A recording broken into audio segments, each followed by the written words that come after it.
Hello my budgeting friends, welcome back to Work Right Planner. On this channel we talk about my budgeting journey as I learn about finance and try to pay off 6 figures of overall debt. Here I share my successes and my failures in hopes that none of you make the same mistakes I did. So if you're a returning viewer, thank you so much for coming back.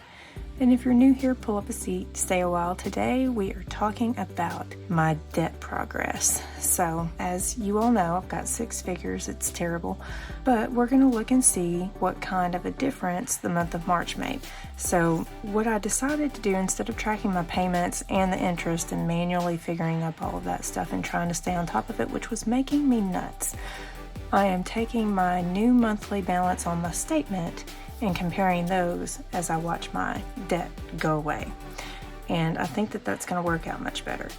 So that is the balance that I am tracking here. So I'm going to scoot this over a little bit so that you can still see my balance. We'll go over all of this in a little bit, but we want to get this information out of the way because I've been dying to color these in if I can. So for Lowe's, the new balance is $243 because we're rounding. So look at this, y'all. Okay. I am so proud of the difference we have made already. So that's $792 that we've paid off so far. I'm going to divide that by $12 because each set of credit cards is worth $12, and we should have 66 of these covered in. There's 1, 2, 3, 4, 5, 6, 7. So I'm gonna divide that by 7. 9 is 63. So I need 9 and then 3 more. Okay, we can do that. So bear with me, we're gonna color this in.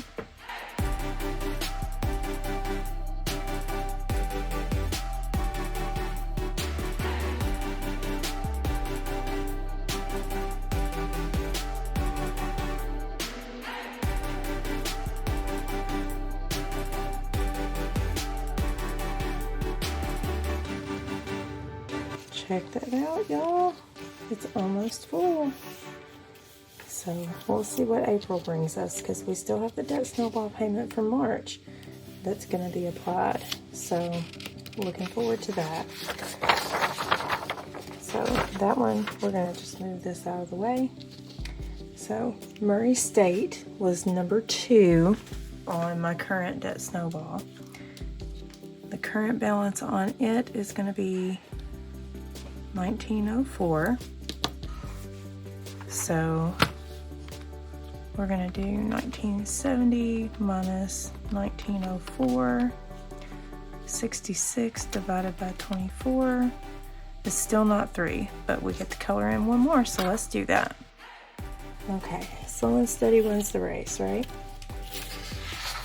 I got that one out of the way. The Wells Fargo current balance is 2126. So we'll do 2172 minus 2126. We're going to divide that by 26, and that just means we get to color in 1 because we're not quite at 2 yet, but at least we're coloring in something. We're breaking this one in. Okay, so let's get this one out of the way.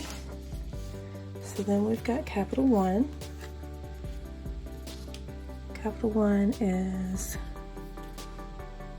we're going to say 3343 after all the interest and everything applies. That's crazy. So we've got, oh, we're still higher than where we started at, so we don't get to color anything in. That is terrible. Kia current balance is 8621. So we're going to say 9074 minus 8621 is 453. We're going to divide that by 108 because that's what's up here. And we need 4 of the cars colored in, so we get to color in 2 more. Okay, that gets the Kia done. The Chevy, we are down to 9,188. So we're going to take the 9768, subtract 9188. That's 580. We're going to divide that by the 116. And we need 5 cars. So we get to color in 2 cars here also. I don't know that you can see that well, but we've colored those in. Sorry about that. Okay, so Kia student loan is, let's see, 9975.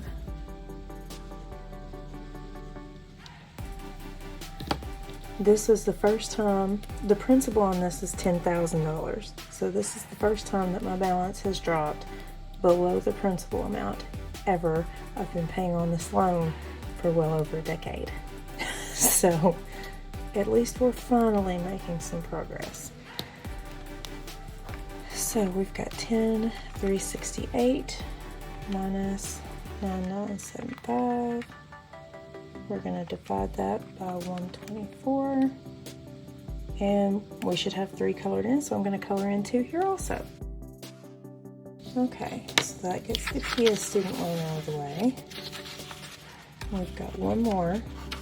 If I can put that, and that is Mohila. Mohila, we are not making payments on right now, so that one's going to stay $38,750.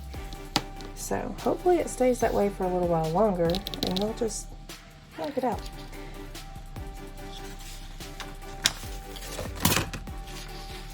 Okay, so that is all of these things filled out. That one makes me so happy, you guys. We're almost done with him. Okay, so coming back to this, the Capital One, which other than the student loan that we're not paying on, is, let's see, here's Fargo. It's the only one we didn't get the color on, and that's because the interest on this one is keeping the balance from going anywhere. Okay, even though we made extra payment on this.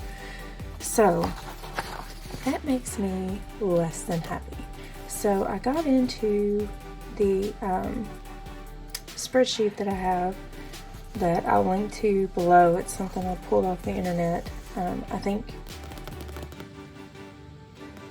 it was either D is for Debt or Dear Debt introduced me to this spreadsheet, but I just saw the Budget Mom mention it also the other day, and I used it to kind of compare if I needed to do the debt avalanche versus the debt snowball versus how I wanted to pay it off, and that's how I came up with this order.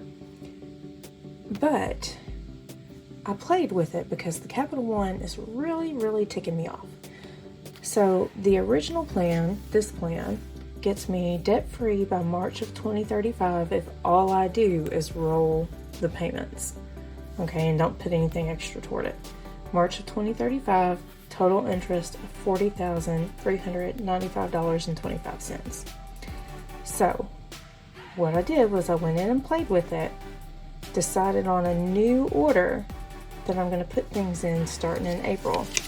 Okay, so I've got my little thing here. I'm going to still have Lowe's as the one that I'm paying off first. And I'm going to bump up the Capital One to number 2 so that we pay that one off. And then we'll do Wells Fargo and then Murray State. And the reason I'm doing that is because the interest is ticking me off and Murray State has no interest. So I don't want it to be number 2. I want to get rid of these 2, which this one's also interest free for 4 years. So I'm going to bump Capital One to number 2. And then I'm going to focus on the Wells Fargo because I only have 4 years to get it all paid off interest free, or they're going to compound that interest into the loan at the end of 4 years. And then I will pay off Murray State. So I've I kind of reordered these, and that means that my new projected debt-free date is actually 1 month closer. So it would be February 2035, and my new projected interest paid is $39,648.17. Now, the difference is $43.95.25 minus $39,648.97, $747.08. So I'm going to save $747 doing it this way. That sounds like a plan to me. And as I'm throwing my debt snowball payments at it, this date gets even closer. But this is completely paid off, including my house. So that's not just consumer debt. That is everything, including my house, by February of 2035. That's not that far from now, you guys. And it will be several years before I retire, which means it's actually possible for me to retire debt-free if I can make this happen. So let's make it happen. You know? Okay. Anyway, so that's all I have for you for the month of March. I'm still not sure what order my videos are going to come out in, so I hesitate to tell you what the next one will be, but very soon you will get my April budget. So be sure to join me for whatever's next. In the meantime, if you're still in the mood to watch, YouTube has put the best match for you on the screen. I will see you all next time. Have a great couple days, everybody. Bye.